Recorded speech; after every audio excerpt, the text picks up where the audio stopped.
You ask Tiger to calculate. This deals with finding the midpoint between 2 points. The midpoint between the 2 points is negative 14, 68.5. Let's solve it step by step. Plot the 2 points and calculate the midpoint using the formula. The coordinates of point 1 are, x1 equals 53, y1 equals 71. The coordinates of point 2 are, x2 equals negative 81, y2 equals 66. PM represents the midpoint of the 2 points.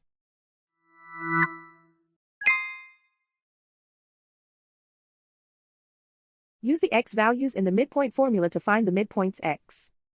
x1 equals 53.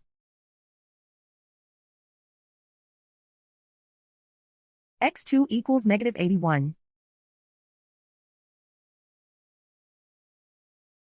Simplify the arithmetic.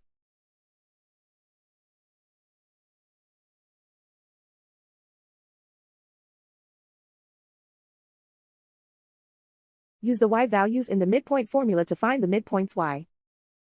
y1 equals 71.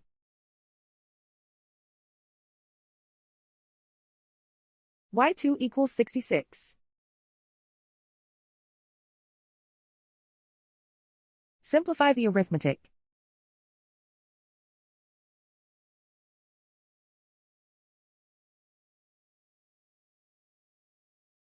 And so, the midpoint is negative 14, 68.5.